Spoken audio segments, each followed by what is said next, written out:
And we are back here with another episode of Hard and Hustle.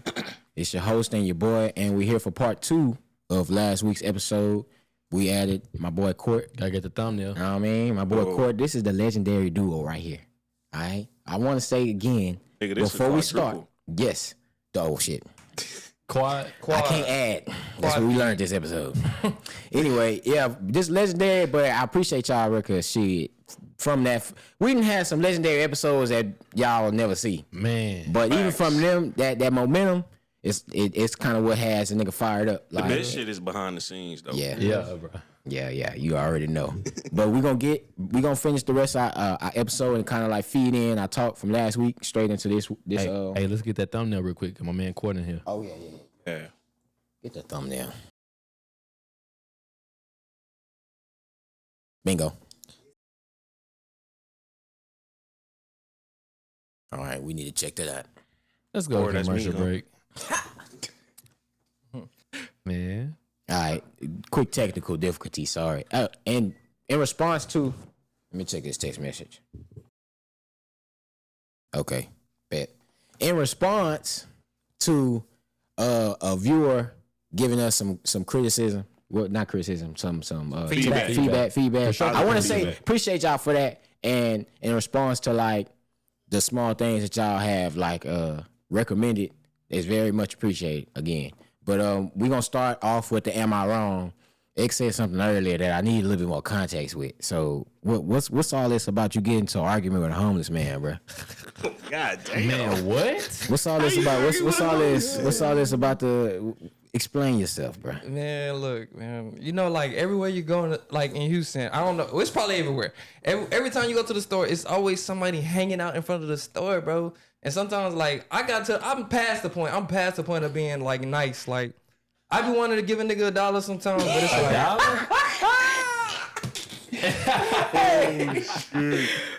like, bro. Like the nigga. So I pull up at the store because I usually go get gas or whatever. But I had pulled up in the front, like right in front of the store, and there's some motherfucker just standing there, like asking people, or asking people for money. But prior to that, like he was arguing with the cash register there, or cashier there. There you go. See, he saw me. So they argument carry out outside, but he's in the middle of them arguing. He asking people for money. So I go in and get my stuff. Fuck you, nigga. Yeah, hold on. I go in the stove. For money in the middle. Go ahead. I go in the stove and get everything I need and come back out. And this nigga, like, he asked me like for a cigarette or like for a lighter, and he was like, "You got a lighter, bro?" Like he walking towards me, like asking for a lighter. I'm like, "Nah." I'm shaking my head, "Nah." And I guess he got an attitude. So like he was coming at me. Pause. He was walking towards me, and I don't know, like his energy was like real combative. Yeah. So I'm like, trying to hurry up and get in the car. And he goes to my. He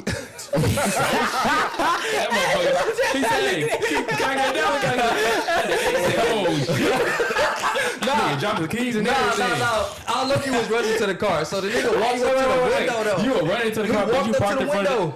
He walked up to the window though, asking for this shit. So I'm like, bro, like move back. So he like basically flick your lip. Basically, bumble. I got a bumble. You out of line. Hey, the nigga flick your lip. Don't come to the podcast session for next week. But that motherfucker. Cause I'm gonna ask you about that on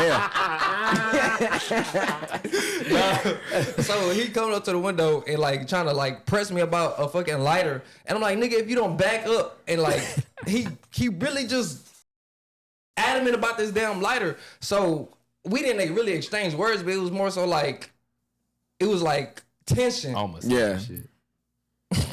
So that was what happened. Basically, that happened today. No, that happened like last week. Okay. You been back to that store since? Yeah, that's my local store, so I gotta go back. I was hoping he gonna get your ass around. That's what it is. That motherfucker he got a route where you go around the store. All right, cool. That nigga ain't there. Let me get up in there. Man. But no, I had to get some context because you said that, I was like, you know what? Don't even tell me the story. I'm gonna ask you later. Yeah. I already knew I was gonna ask you later because, bro, that's how he led. He was like, yeah, it's gonna be the second homeless person I got into an argument with. I said, what? What is he talking about? Oh, yeah. I ain't gonna lie, I got to a homeless person before. For real? Yeah, slightly. So what happened? Your mic. So yeah, my mic going in and out. It's cool though. Yeah. But I'm sitting at the graffiti wall downtown. He's chilling. It's late at night. It's like 11, 12.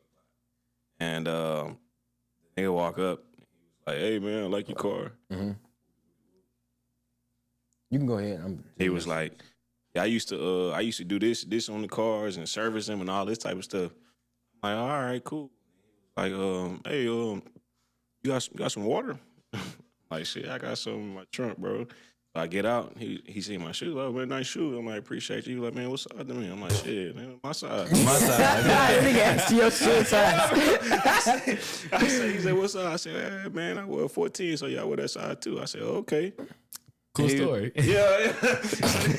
So I gave him the water, and he was like, I had some more shoes in my trunk, and I had like a bag of clothes and stuff, because I like roll with a bag, you know. Yeah. The nigga started just trying to like, hey, let me get to. I'm like, man, get your ass, bro. Nigga asked for $1 now. That's what I'm saying, bro. Talking about my car to asking for some water to asking, how you gonna ask me my shoe size? Like, but yeah, he was all right. Said that was it. Yeah. Hey, shit, he was one of them closed mouths don't get fed ass. He said, shit, let me ask for the shoes off his feet. Looking back at it now, that's probably what I should have did. But at the time, I'm just like, all right, let me get this nigga what he wants so he can get the fuck on. Yeah. So what kind of shoe were they? So you gonna give me your shoes from the trunk? No. But when you said looking back at it, that's what you should have did. I should have just gave him the shoe. You know what I'm saying? It's shoes. It come back around, yeah. Yeah, you know. Okay. Tripping. I didn't. They come and go. Yeah, but yeah. you know, at the time, I'm like, nigga, these my shoes. Yeah, it's kind of like as it's happening, you ain't thinking, but Yeah. But I understand what you were saying. We But now got X away. ass, I'm just saying, watch out, bro. If you ever need some help, call me, bro. Call me. I'll come help you. X in that car scared. Need Hey, help. Jay. I got a fat ass. He's like back, my bro. shit. I don't He's even back. care, bro. I don't He's give a back, damn. man. I'm just trying to get gas. I don't give a damn, bro. I ain't gonna lie, I speed walk, bro. gonna remember you. Stand out, Hey, hey, man. hey, This stand nigga out, was bro. okay, so, bro, He gonna remember you. He like, go that scary ass Hey, nigga last hey. time. I better get his ass this time. Hey, that's all. The nigga. Okay, so is this the store that's behind the apartment complex? No, not that one. Not that one. Not That that one. Nigga, that's the closest store to you. Nah, cause it just be a lot of people over there though. Like, Yeah. Bro, that shit funny. That nigga said, oh shit. basically, fool. Okay, so the first quote for this episode is gonna be, life is 10% what happens to you and 90% what you do about it. That and I'm gonna say another quote that goes hand in hand with that one. And it basically said, it's okay to fail. It's not okay to let them see you quit. Or it's okay to let people see you fail, but it's not okay to let people see you quit. You know? And I feel like those go hand in hand, because it's like, when life happens, it's not, you're learning, what you learn, you're going to learn. Like I seen another quote that says you learn from your failures, not much from your successes. You're going to have a lot of realizations from your success, but you're going to learn along the way while you're trying through your failures. You're going to learn what you should do, what you got to do here and there. But like, when I feel like this quote is saying is, you know, it's kind of like how you respond to things. It all circles back to how you respond with things. I'm starting to feel like that's how you live long, bro. How you respond, how you react, you know. But in general, I feel like this quote is speaking, what it says to me is that it's all about, it's not about how, if you get knocked down, it's about how you going to get back up. You know, so that it's the in between, the 10% when they say life happens. And I always remind people this. I'm like, bro, it's kind of crazy to me how powerful negative energy or like bad hard times is on us, because we'll forget all the good times. We'll forget about the 300 days that we didn't had good before that for this one bad moment. You be ready to crash out but it be like, because people feel like shit not supposed to happen to them. Like we supposed to go through life and shit ain't gonna happen, but it is. And in the moments, that's what's important. That's whenever all the shit that you've been working on is gonna show. It's gonna show how much you've been working on yourself. Like people think because they haven't been tested and they haven't had to go off on the motherfucker for a long time that they grown. But the first chance that it is, whenever they have the chance to walk away from a situation where they would have gone off on a person, they go off on them. So it's like, how far have you really came? Just because it's a long interval in between, that doesn't mean that you grew up from that. That just means that you haven't had that situation. But in general, when I always tell people, it's like, life is gonna happen. It's about how what are you gonna do now? Okay, now your car broke down and you feeling sad about it and you fucked up by it. But at the end of the day, if it's up to you to go get that motherfucker fixed or then that's what you should be doing. It's about how you're going to tackle the problem. To add to that, the worst thing you can do is not have a backup. Planning, you gotta have something. Failing to plan is planning to fail. Proper preparation beats poor performance. Yes, sir. Damn. Yes, sir. Go ahead. So what do you feel like that quote says? I'm going to repeat it again. Life is 10% what happens to you and 90% what you do about it.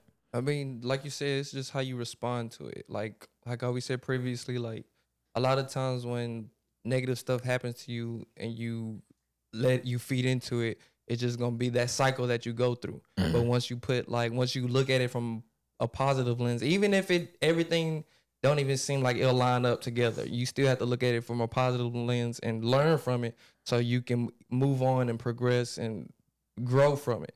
Like I talk about my growth. Like it wasn't even nothing necessarily negative. I was just in a negative space. Like I was just working, sleeping, and barely making my quota at work. So it started to affect me like deeply. Like I'm getting emails, I'm getting people calling me, asking me about stuff. And like I was just in a negative headspace where I was just like, man, if I lose my job today, I don't care. That's the point I was at, until like I had to reevaluate myself and like my environment. My environment wasn't necessarily like the worst, but it was just me being in a dark space, no light, working, just being in the house every day. Yeah. So I just had to reevaluate myself and my mindset and look at it towards positive. And then I started doing more positive stuff. I was working out every time I got a chance, early, late, whatever. Working on time, meeting my quota, and then just not being in a negative headspace to where I know I'm gonna get better. So then that's how it got better. Do you think a large part of that became about because you possibly got too comfortable with your circumstances or situations or routines? I wouldn't say I got comfortable with it. It was more so it was just what it was. Like I don't honestly, like you asking that question, is me trying to pinpoint how it started. Maybe you just got drained with the same old shit. Burnout. That's what contributed major was burnout. Once you notice that this shit is like you don't fuck with it or that you get tired of it, then it's like you notice that, you know that, and so it's kind of like anytime that you go into work or you're doing the same, it's draining you even more and more. Because now you're at that point where you notice, like, damn, I hate this cycle that I'm in. Yeah, for That's sure. how I be at work. Yeah, for sure. Man, what? that's why I made that song 9 to 5, bro. Because it's like, what can you do if you tired of your job or just paying the bills, and it's not you tired because of just the action, not because more so that the job is like toxic for you, but this is how you pay your bills. Like this how, even though you don't feel like this is something that you like your purpose or in the meantime, what do? So it's kind of like you're gonna have that burnout. You know, you're gonna feel tired, but it's kind of like you said, and I feel like we talked about this too. How when you get back in touch to those habits that serve you, that's really the only way that can break out of it, because you ain't gonna quit your job. Yeah, I'm definitely not doing that shit. You know what I'm saying? Unless you got something better, but it's like shit, then it's when you got to get real with yourself. That's like I said, life happens. And that was like something, you just living your life. Like you just doing what you got to do, and then get to a point where you yourself knew, damn, I'm getting burnt out. But you weren't doing those other things. You stopped working out as much, and it's like you said, you was just in this, was like, all right, fuck, I got to get out this space. Yeah. Whenever I have the chance, I got to get out this space. The shit that you do outside of work is going to make work a little bit more enjoyable. Yeah, for sure. What it sound like. For sure. Because it was just a cycle. That was just a cycle that I had to break out. But yeah, basically, like, you know, you don't let your environment or your circumstances not predict, what the fuck. Basically, like, contribute to your whole life. Like, what you're going through is only temporary. And even the good points is temporary, but it's still good points to look forward to. Yeah. So it's just like, when the bad happen, don't forget that it's possibility of good. Or don't forget them 100 days. Don't forget them 100 days before that everything was kosher. And you had one bad day and now you like, man, fuck. And you mad and you take that and it's like shit gonna happen, bro. It's not gonna be peaches and cream all the time, bro. It's not. Sky ain't forever sunny, boy. Shout out Kodak. You know what I'm saying? Hell yeah. So what about you, Fred? Tighten up, sticky chest side. Can I get the quote one more time? Life is 10% what happens to you and 90% what you do about it. Okay, I think the way that resonates with me is where it happened recently, like back I guess in November, that football game when my car got broken into, and I was like, damn, bro, I was like, man, what the fuck? Nigga stole all your gum, huh? That's all that was it. Yeah, I don't keep shit in my car but gum, nigga. Yeah, he stole the juicy fruit. He didn't take the 5 gum. You need to track his ass down. He smell that motherfucker. Juicy fruit, you got that bitch. That shit melt Yeah, out the 5. he out of line for stealing juicy fruit. You get back in your car and you realize not only is your gum missing, but it smell like fresh chewed gum in this bitch. He said you're sitting chewing the gum. I said, what nappy motherfucker stole my brush? Because he took my brush too. It was double sided, bro. I swear. No, that's crazy. Bro. Broke into my shit because I'm walking to my car. And I locked the car. You see like the lights cut on. And I said, what the fuck? Cause I saw the glove compartment. I said, I'll never keep my shit open. Got close to the car. I locked it from the passenger side. I said, damn, it's cold in this motherfucker. Right? And then I looked straight through because my window's tinted. So I looked straight through. I said, bruh, somebody broke into my shit. They broke the window? Yeah. Damn. Yeah. You probably headbutt that bitch. Yeah, that nigga called Let me get this nigga gum and brush. He called me, he said, man, somebody broke my car. I said, damn, I hope my shit good. I'm walking down the street. I said, man, I hope my shit good. Hey, Fred, when you done, come on here. So, bro, they broke into my shit and I cut my fucking finger, bro. My shit was bleeding. Damn. That's why I had to pull to the gas station. But in that moment, I'm like, damn, bro. Like, I'm over here like, it was at that point, it was a hard fucking week, bro. That was the hardest week. And it was just the beginning. It was the end of the week, but the beginning of a whole bunch more shit. And yeah, then, business started booming. I remember, bro. That's when you were saying you picked apart. Yeah, definitely. And then so, bro, like the way I basically, I was going to work the next morning actually, and I ended up calling my dad on the way home. I was not even calling my dad on the way to work. I was like, hey, keep that, because I vacuumed it all up. You know what I'm saying? Patched the thing up with the cardboard and with the trash bag, and I taped it up. And then so I'm driving to work the next day. I got an idea. I called my dad. I said, hey, Dad, even like I said, I vacuumed it up. I said, keep that glass. Don't throw away that glass that's inside that vacuum. Got an idea for an art piece. You know, I was like, damn, what I can do is I can kind of shift my medium to where I can lay this out to where it could be some kind of like a panther or something or whatnot, and then I could paint the blood of my finger, you know what I'm saying? Blood of my finger as if it's a prey that's a panther ate that's in the water. Yeah. But I was like, bro, that's some hard shit. You know what I'm saying? I would never got that idea if this never happened to me. So yeah, right. It's That's crazy. It's kind of like almonds, you know what I'm saying? So something good happened out of something bad, you know what I mean? Yeah. When life gives you lemons, make lemonade. This nigga literally shifted. You shifted your whole, that car ride, you shifted your whole viewpoint on the situation you was going through. Nigga, Combs, he was... yeah, so I like, bro, that's the only thing you fucking hear. So literally, I'm like, damn, bro. Nigga didn't even turn the radio on. He said, cause bro, I'm driving, right? So that night, I ain't playing no music. I was just like, man. I ain't gonna lie to you. I was mad than a bitch yelling, bro. Right? I said, man, you broke. I said, you broke some of the bitches. I said, man, think about a bitch. Yeah, bro. I said, bro. And then.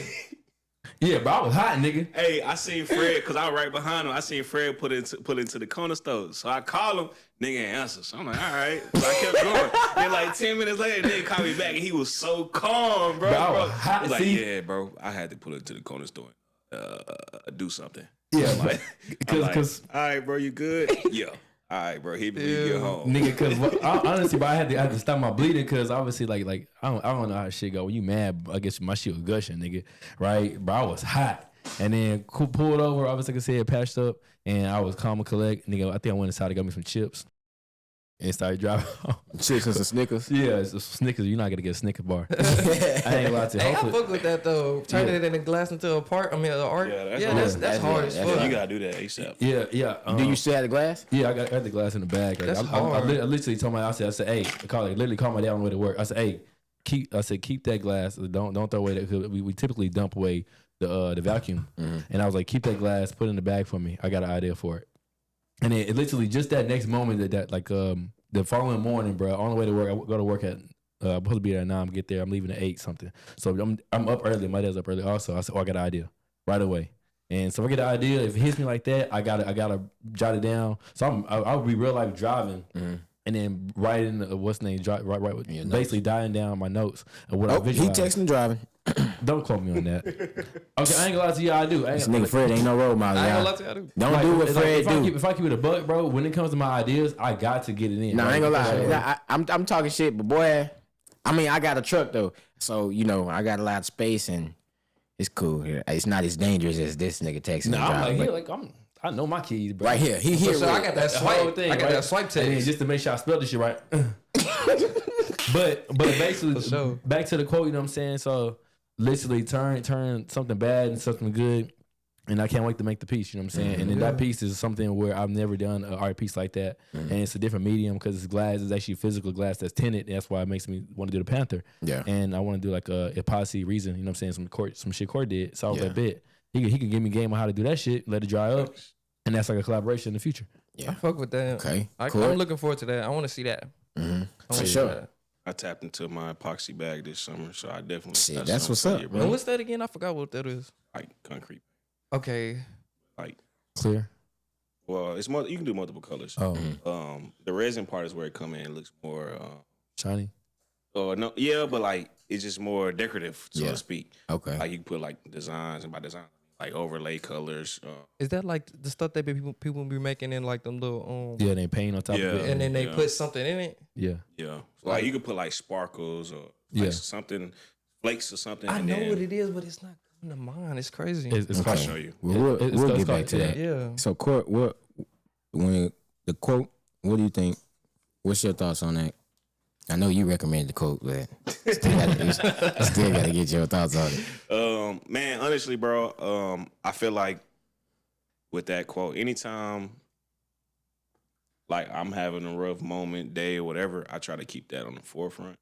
I'm not always successful at that, but when you act with that in thought, your result will be much safer, much better than your typical response. And that's kind of much what you're looking for, bro. Like a moment of patience and a moment of patience and a moment of say terror can get you a long way. And we say that a lot too. It's about shit because it's crazy hearing it. Because I always say, like, when you're not in that headspace of like being in a confrontation or arguing, you can think about 100 different ways you can respond to a thing. But in that certain situation, you feel the best thing to do is just to it's crazy because like, all right, you got one person talking, and then as soon as this person stops talking, this person talks. Nigga, did you take even a half a second to think about what I just said? But that's kind of like what we're used to as people. Me in general, like we was talking about the last time. Oh, never mind, that episode didn't get recorded, but. Like, whenever I was talking about how sometimes I just feel like the best thing to do is be quiet. Even whenever it seems like I'm ignoring somebody, it's like, that's me thinking. Yeah. That's me saying I ain't got the right words for you right now. But I still have to double back and say, I apologize for ignoring you or letting you know I wasn't trying to ignore you, but shit, at that current state, I didn't have, the words. But like you said, that the moments of patience, it take you a long way. It could save your life, bro. There's a lot of situations that you probably been patient in. If you weren't patient, that shit would have went somewhere that you wouldn't even know. Like, somebody could have been on the edge and say some crazy shit to you, just like whatever today. But if you would have responded how they respond, they would probably ready to crash out and take it. But you never even know. That shit like that could save your life for real. But free game. Right. And I feel like that comes with maturity, which leads straight into the next quote. That was smooth. Maturity is measured by age. Damn, I fucked that quote up already. Look, all right. So maturity is not measured by age, but by responsibility of one. You got it. Bro. Keep on, you got it. Go ahead. It's just because it's gibberish right now. You know what I'm saying? I'm thinking too fast. All right. Maturity, steady wins the race. Maturity is not measured by age, but by responsibility one takes for one's actions and the empathy you show towards others. And I feel like that is a solid quote because it speaks as, for me reading that quote, it sounds like they talking about an experienced person. It's somebody who's been through situations to realize what's the best way to respond in these situations. When growing up is, if I fought, like for instance, riding a bike. When you first riding a bike, you're not riding the grass. For you if you do and you fall, boom. If you do that tomorrow, you kind of you knew it was hard to ride in that grass. Yeah. You didn't learn from the day before. Stronger legs. You know what I mean? But even in that situation, that's maturing. That's growing up. That's so. And when it comes down to empathy towards others, I see that a lot because that's why I'm so able to be patient with people, because I think about whenever I was at that stage, I think about, okay, well, that person, they not being ignorant. They just don't know. Yeah. Can't get mad at somebody for not being at the stage of life that I'm at. All I got to do is just, if it's too much for me, I got to know how to separate myself from the situation in order to preserve my mental health. Yeah. But when it comes down, and I feel like as I grew up, that was something that was more and more easy for me to practice. It's more and more easy for me to just be like, okay, whatever, But for sure, I definitely agree with this quote. That's a good quote. What do you think, X? Not gonna lie, I've been trying to piece together the whole quote because I'm just thinking about responsibility, and then the last part I got was like, okay, maturity is not measured by age, but by responsibility one takes for one's actions and the empathy that you show towards others. Okay, responsibility to my actions. Just like how we always been saying, like how the energy you put out towards others, that's what you're gonna get back. Mm-hmm. So like me, I look at it from a people perspective because I'm a people person. So I like to know different things about people, or I'm real focused on different types of people I interact with. So I kind of know how to maneuver or adjust my communication skills with different people.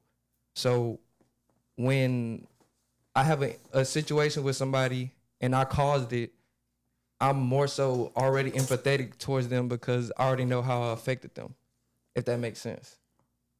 Yeah. What you laughing about? I wasn't listening.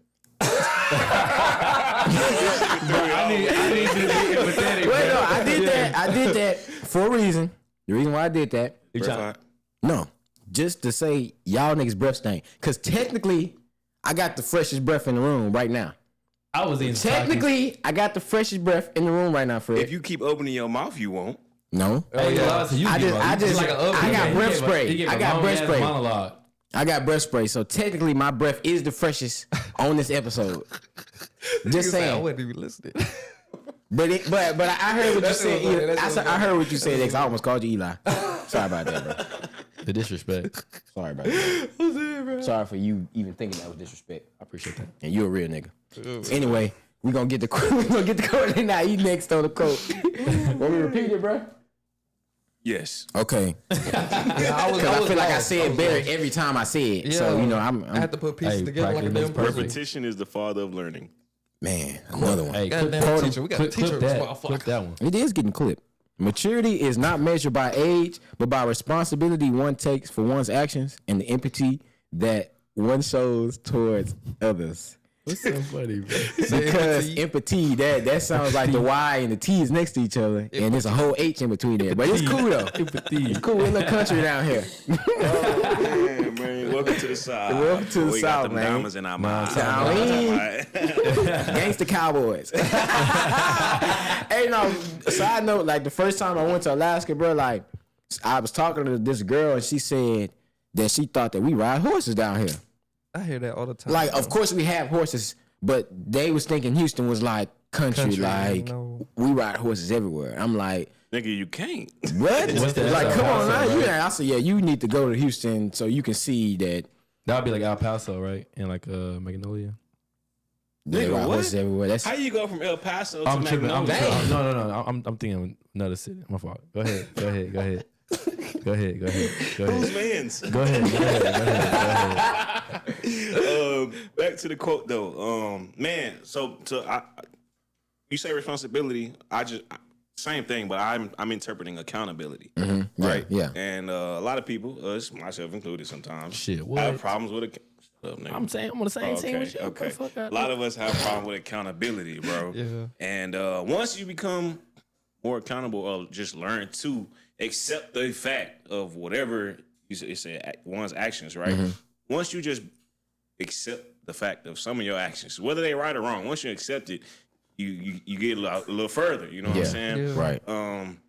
The empathy part, is that meaning empathy that I would have for myself? For others. For the other For person. others. Yeah. So I like mean, I was damn, saying, you gotta kind of have empathy for others. If you don't have, I mean, ain't gonna lie, Right. we all been somewhere and seen like somebody on the corner or something like, damn, like how you get here? it's Like, just too many. It's just yeah. it's just that's the sense. Like growing up, my heart always like I always felt for people in situations like that. But as I started to grow up, I started to realize I can't feel bad for everybody. Yeah. You know, and it's not like a negative thing. Like I don't give a fuck, but it's like shit. It's impossible. If I was to feel that way about every person I seen, where I stay at, I would never be happy as shit. Yeah. right. And so I used to do like what's it called, outreach work. Like I used to go to Yeah. the Beacon on my church and stuff growing up a couple Mission, times. outreach, Yeah, whatever. outreach and stuff in the community. And sometimes, you know, you really get to talk to people and like just let them talk or you know, let them vent and kind of learn. They gonna tell you. You let people talk to them, they gonna tell you enough. Yeah. And like I just listen and then I'll be like, damn, okay, I can see how you kind How of you got up. it. You know what I'm saying? Yeah. And a lot of that goes back to not taking accountability for some of our decisions or our responses to some things that may have happened to us in life. Yeah. Which takes us back to the other quote. The quote before that. It's 90% how you respond. Oh yeah, it's okay, 90%. yeah, You're right. 90% You're right. how you So, respond to it. Yes, so they glue. They like you said, they go hand in hand. And So, one question: did you go to UHBC SM? That church? What that mean? That church? University Heights Baptist Church SM? SM? Okay. I ain't go to no church. Because I had went on a mission trip with them. That's why I asked. Oh, okay. Okay. Yeah, I ain't never heard it before. Shout out Huntsville though. Shout out to USBC. Sam. Even though I didn't finish, shout out to Sam. I learned a lot. A lot of Las Vegas. unsung heroes. College was for me. It was what it needed to be. An I experience. just like okay.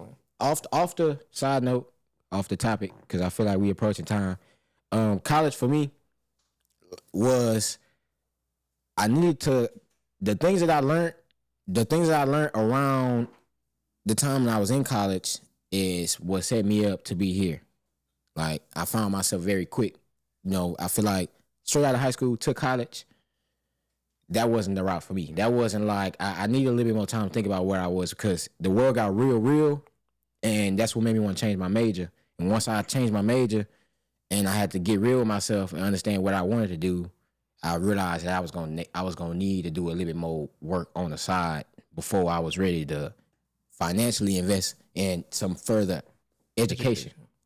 Now I'm at the point where I'm trying to see if I do want to go back to school, it's gonna be for things that I do every day, or it's gonna be either for music production or for anything within film, cinematography, or like the two things that I'm interested in. Like I feel comfortable paying bread to further my education in this. I'm the same way. I could definitely pick it off that, bro, by going straight into college. But more so, not a university yet, but I went to the community college, you know what I'm saying? And from the community college, once I graduated from there, going to university, there's a major difference in things. And while at the community college, I was like, damn, bro, I don't know what I want to do. And sometimes, like, obviously the norm is to go straight into college, you know, and then obviously while I was working there, I was like, bro, I don't know if I just keep working there and just not go to college. But then again, it was one of the ones where going to somewhere with not knowing what you want to do is, I feel like that's kind of the worst thing to do because you're wasting money, you're wasting resources. But now that I'm at a university, I know what I want to do. I'm like, damn, if only I took that gap and then went straight into the university. Straight into it, yeah. Question. I don't know if you was in our district. I don't know. But do y'all think Definitely. high school prepared you for college? Fuck. Definitely not. Hell no. And Mac, y'all at Mac? Yeah. Yeah. Honestly, I understand why. Shit, we went to MacArthur. I love everybody I went to school with, but we know Mac. We know Mac. See, Mac is. I think the thing is, bro. Yes, I would say yes in a way but the only way to yes is you have to listen to the teachers. Nah. But no. Hear me out. Okay, go ahead. Yeah. Hear me out though, because some teachers be like, "No, when y'all go to college, this shit ain't like this." You know what I'm saying? When you go to college, they're gonna be more stricter. They're gonna be more of this. They're gonna be more of that. And it's like, you like, I ain't trying to hear that shit. But when you go to a community college, it's like, bro, they're still babying you. You know what I'm saying? Yeah. But when you go to a university, you're like, okay, that nigga, you there? They don't give a fuck. Yeah, they on your ass. Every man for himself. Yeah, God for us all. But my fault. But go ahead. No, you good. So what I say about Mac, from my experience, bro, like I had a couple good teachers. I had probably 1 or 2 each year that I was there. I was there 4 years. And I'm counting Lil Mac. So, but what I say is, from my experience, and I don't care who watches this. It could be the AP. It could be any. But I say that y'all spend too much time trying to be the police around that mug, and not enough time on focusing on like why we were having problems having. You know, because it's kind of like around the time I was out, like the APs was kind of like trying to instill like they was focused more on discipline and the kids who were there who didn't have that problem, kind of like we just all kind of suffer from that, if that makes sense. Like, that's a lot of problems in high schools, though. But then again, like I said, we went to Mac, so it was crazy shit going on. Oh yeah, but crazy shit. You gotta know the balance, bro. You should never do more discipline than, you know. That's what I feel like. That's just my experience. Could have been wrong. I could be wrong with that, but so are you balancing discipline and empathy? Is that the balance? Because I mean, if you try to get to know some people's struggles, reasons, and stories, then that creates great room for empathy. So I say the reason why I feel like Mac didn't prepare us. I can say you had those teachers that said it wasn't enough for them teachers, though. Yeah. You know, because shit, we're kids at the end of the day. How many times you have to tell kids stuff over and over? Even though we're young adults, how many, like, it sticks. The problem is if the person gives up before that shit sticks. That's what measures a great teacher, you know. Cort, if I can may ask you, well, I feel like this is being like, I know we got not that much time though, but I feel like we can piggy off this in a little bit later, like another episode. But like, you're a current teacher at MacArthur right now. Are you preparing these children for college? Ooh. Why you put bro on the spot like that? I mean, that's a good question. That's a good question. It's a good question. The ones that want to, like, I got the ones that come and ask, really, like, hey, what about X, Y, Z? It's a couple kids who I've had that actually go to Sam Houston right now. You know what I'm saying? Just I ain't gonna say just because of me, but like they come, they ask. Like you were saying, you seek knowledge. Yeah, you find knowledge. You know what I'm saying? And not only would like I tell them, don't just go off what I say, go off what you feel. You know what I'm saying? You got to go scope the scene out for yourself. So I feel like the ones that come and seek information and knowledge, I feel like I do a good job of guiding them down. That. And now that I heard that, I had to double back and say that I feel like I was wrong with saying what I said earlier, because like I said, it's all about how bad you want to learn too. So I can say like Mac didn't prepare us, but that's not everybody's experience. Yeah. You know, if we had discipline problems and that was mainly our thing at school around the year, me knowing that, I just know that I gotta kind of like put a little bit more effort towards what I got going. Even though I did well in school, I did great. I'm just thinking about it. I'm just out the way. Yeah. Like I can't even realize certain things, but I'm watching other people bump their head and worry about the wrong things. But like you said, if you seeking, cause see, I always thought about what kind of student I was, bro. Like I knew high school was easy for me. It was real. It was smooth. Like, you know what I mean? Like it was cool. But if I wanted to be valedictorian, nobody was gonna be able to stop me. But that's not what I wanted. All I wanted to do was pass so I could go do what the fuck I wanted. Like I just couldn't get C's. Just get that diploma. Yeah, but I just wanted. If I didn't get no C, my mom and people, they didn't give a fuck what I did. Like shit, it was like. Yeah. But if I wanted to go and maximize my time there, I could have been the valedictorian. No, like if I wanted to. That's what I realized. I grew in love with learning when I got to college because I was killing it in college. I was on the dean's list and everything, but it was a different mindset. It was a different mindset. I remember that. To that, I was like, I want to be on the dean's list. I want to have this. In high school, it's like, shit, I'm just trying to slide through so we can go to the court or whatever. Afterwards, like, it's like you said, it's about, I can't really blame it on the school. But I can't say that, you know, a lot of times I feel like we was focused on the wrong thing. So our mindset wasn't mature enough. Yeah. To grasp maybe what some of the teachers was Yeah, trying but to I said spin like to. some teachers they just was persistent. They was like, nah, like you know, like it was. I forgot what his name is. He was a aquatics teacher. He was Dallas. the You said a choir teacher? aquatics. Aquatics. What I forgot what his name was. But towards the end, we were seeing this. He was like, "Man, we done with aquatics." He said, "Nah, I'm just finna straight teach you the things that I feel like the youth ain't being told." Like he was starting to teach about credit, and it was like we didn't know what, but he was like he's paying attention. That's somebody that's paying attention to what the curriculum is and what's been, and he just decided that he was going to teach us what we needed to learn before we went off and to did whatever. Yeah. Like he just sat and it was like fuck the aquatics, fuck the fish. Y'all know they wet, but let's go ahead and get to let's get to this goddamn. You know what I mean? Something that's actually beneficial in your life, right? But okay, so I'm sorry to cut you off, but production is letting me know that we almost there. All right, so I'm gonna answer to his question because he said like, what was your question? Damn. You gonna answer the question? I've been waiting for this. Answer the question if you don't even know. I've been waiting through 3 monologues. I waited through 3 monologues, but monologues in the beginning. He was saying that how high school prepared y'all for college, but I've had both. I've had a high school that was different. Yeah. I had a high school that had college readiness, and I had a high school that was like. Passed the class because like my freshman and sophomore year I went to the Lamar High School, and that was college readiness like out the wazoo. Like we had AP classes in freshman year, IB classes, I don't even know what the fuck that was, but every class was basically like a college readiness class. And when you start, it's like damn, we doing all of this and it's the first week of school, like what the fuck. Yeah. And I'm taking this for granted, but at the same time I'm doing it, but it's like it's not clicking in my head that it's gonna help me later. All right. Yeah. And then the other school, the Caney, it was just like, you just got to make it. Because, I mean, it was teachers that cared, but at the same time, it was like how y'all said, like, you got to go get that knowledge. You got to go put that effort to be a better student. Mm-hmm. But that's all I want to add to that. Yeah, so it's been another episode of Hard and Hustle. I want to thank y'all for showing up again.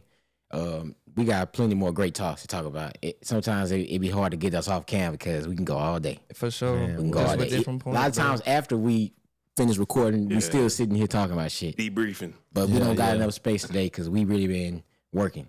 Behind the scenes, we really been working. So I want to say I appreciate everybody that's been rocking with us. Everybody, all of the feedback. And to the people that's saying I need to look up when I'm talking, thank you.